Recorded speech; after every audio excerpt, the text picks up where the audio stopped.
Okay. It's 7 in the morning. May as well try to make a video. I really couldn't collect my thoughts this past week. It's been really difficult for me to stick with one train of thought and not get carried away from whatever thoughts come up. Not get lost, exploring tangents in my mind. I can't seem to pick one or two things and then focus on those. It's kind of a strange week for me. And I think I know why it was a strange week, but there's no point lingering on it. I think it would be helpful if I talked about my history. My mental health issues started when I was so young. I'm a very different person now compared to the child and the teenager and the young adult that my friends knew, that my classmates knew, that my family knew. When these problems happen when you're that young, it shapes everything. Some people might find these videos really boring. People could ask me, why do I talk about the things that I do on my YouTube channel? Why am I talking about things that they might find boring? Because most people watch YouTube videos because they want to be entertained, right? Not necessarily informed. Not necessarily expand their mind or their horizons or their social connections. They go looking for a quick fix, a quick laugh, a quick, indulgence in humor, entertainment. I make these videos because I love learning, and I love sharing what I learn because I think that it makes the world a better place. I think that it improves the world. It was something I actually said in a video that a video portfolio I had to make for my advanced TV productions class in high school. One of the closing lines, I said, I believe entertainment could be a tool for making the world a better place. You can spread a message, you can convey meaning, you can impart knowledge, wisdom, just do wonderful things with media. All kinds of media, and all kinds of genres, whether they're fiction or non-fiction. You can make someone's life better. You can make a lot of people's lives better. So I feel like the more I learn, the more I know, the more I understand, the more empowered I am. And the more empowered I feel, the happier I am, the freer I am. I don't feel shackled. I don't feel stuck. I don't feel like I'm held back. I don't feel like other people have to understand things for me, figure them out for me. It's a great feeling, and I like sharing it for whomever you are out there who finds them positive or helpful or insightful or that I'm supporting whatever the person's feeling or going through or needs to hear someone else talk about because they're not quite ready to talk about it yet. Great. I don't make these videos to boost my ego or try to sound like I know everything, because I don't know everything. That's fine. That's fine. That's the human experience. You come here sort of like a blank slate. Or like a blank canvas, and you get to paint it with whatever colors you want. You're the artist. You decide what you put on that canvas, and you decide how it affects you, your growth, and the people around you, how it affects people in the world, how it affects the world.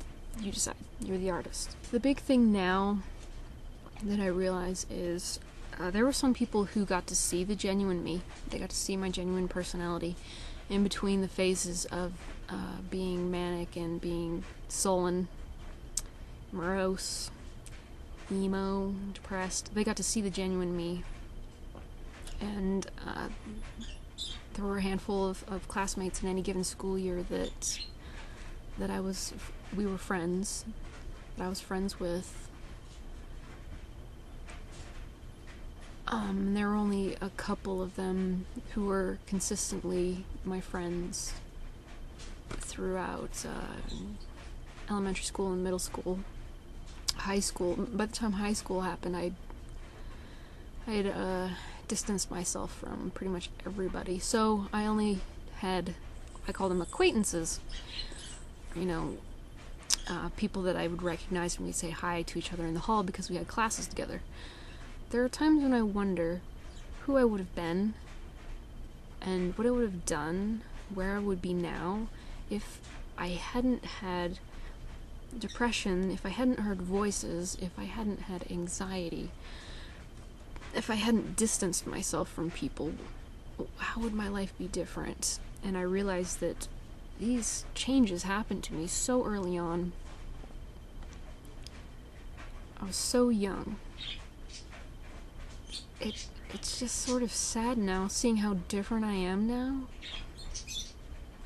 And like, those glimpses, those moments when people saw me happy. They saw me, like, able to talk, or creative, or engaged in something. It's like, they got to see that, but it didn't last, and I wish it had been different. I wish I could, like, apologize to so many of my friends for, like, I'm so sorry that I couldn't be fully myself. I'm so sorry that you knew a very different person. A person with, like, filters and shadows,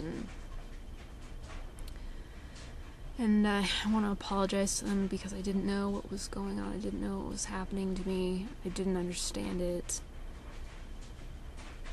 So I wasn't as good a friend to them as I wish, I don't know how to say this. I want to go back and be the awesome friend to them that they were trying to be for me. Okay, before all the problems started. Alright. Let me see that. Alright, that's kindergarten. I'm wearing a Kermit the Frog shirt. Kermit saying, "Aw, gee." Back when that style of photo was popular. I knew that I was different from other kids already, just because, well, I was an introvert, and I had a very vivid imagination, and I could entertain myself, occupy myself, visualizing things. There's this memory that I will just never forget. On a school bus, looking out the window, and there's a Rod Stewart song playing on the radio. It's Forever Young. And I pictured this scene that I don't know where it came from, just the craziest imagery. Almost like people who weren't mermaids, but they weren't human either, and they had long hair, and it's just so crazy.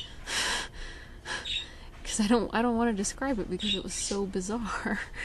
But it wasn't just that, but I saw them from, like, I extended my vantage point so that I wasn't sitting in the bus looking there and seeing them. I was looking toward the bus at the place where the water came out from the culvert.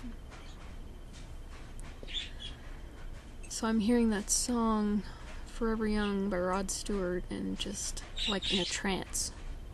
Totally captivated.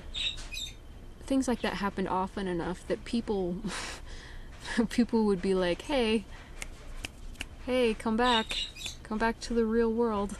I'm like, why? The real world sucks. It sucks. I'm just going to enjoy what's going on in my head right now. I'm so sorry. I don't know why you want me to stay in the real world. The real world's no fun. People get hurt in it. So I already knew I was different, and that's just because I was an introvert and an INFJ. It really wasn't anything to do with mental health.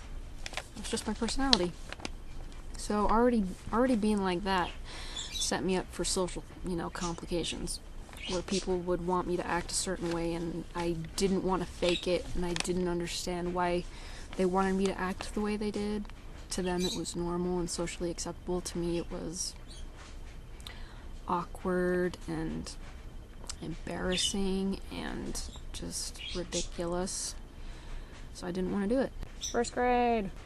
The next popular photo at the time for school photographers. My hair is actually in a braid and behind my head, so you can't see it.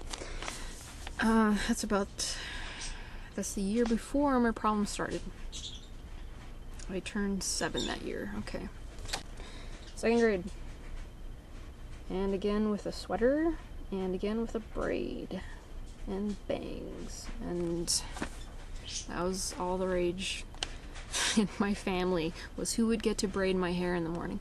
Sometimes it was my mom, sometimes it was my brother before he went to school, so I had to get up early enough that he could braid it before he got on his bus. And then I'd climb back into bed. So I turned 8 that year, 2nd grade. Then we have, oh, and I'll show you the braid too. Alright, 3rd grade. See that? Turned 9 that year? Yeah. And we live in the mountains, so that's why I'm wearing a sweater in every school photo, because they do those in the fall. And it's cold, so I'm wearing a sweater. I still have it. So, ta-da! It looks all frizzy. Anyway. This got cut off. Yep. In that, before that 3rd grade photo was taken. It was like, wow. It was weird suddenly having short hair after having long hair for so many years. By 3rd grade, it was really obvious that I was having problems. That I was becoming socially anxious. And I don't even remember how I dealt with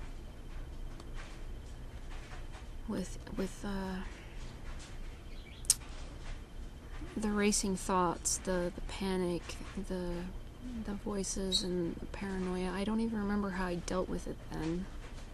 The next year I remember developing coping strategies. But not when I was in 3rd grade. I don't think I had any really good coping strategies. Except maybe to hide in the bathroom. I think maybe I did that.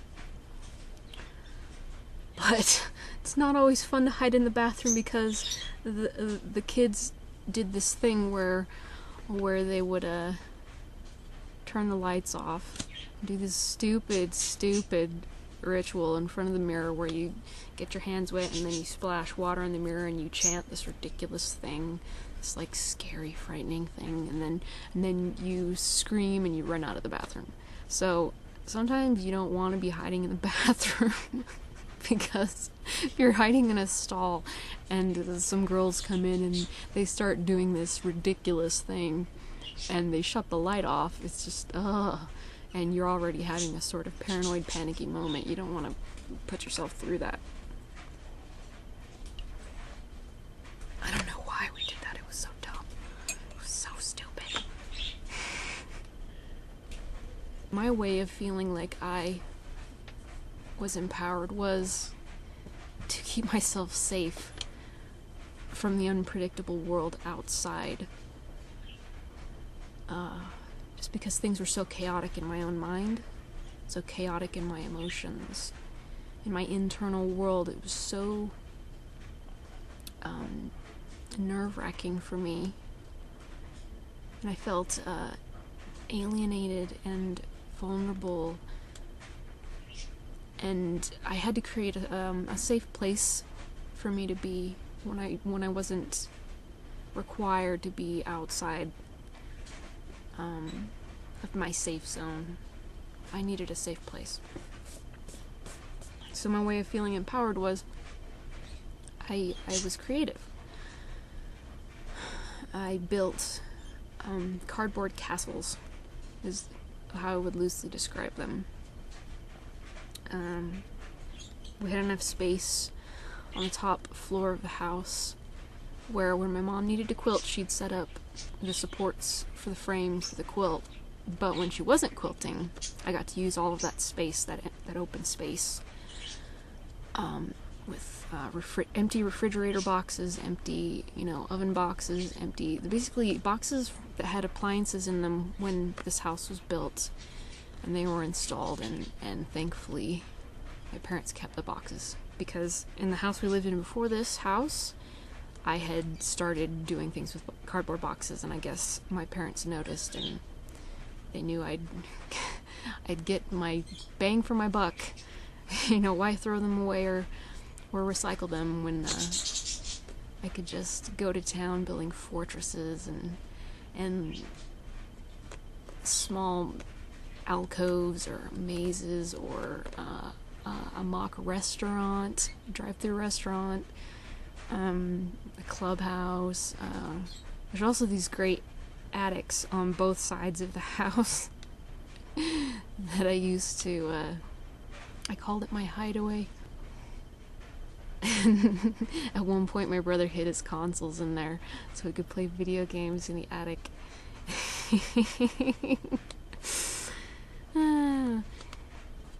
Tangents. See, I warned you. I would create whatever I wanted with the cardboard boxes and quilts, blankets, sheets, to make a roof or doors, stuff like that. And I just loved playing in them. I loved being in my own little world. I even made some trick doors that you had to do certain things to get them to open if you wanted to enter and go all the way around the cardboard fortress to get in the middle of it. So everyone needs an escape.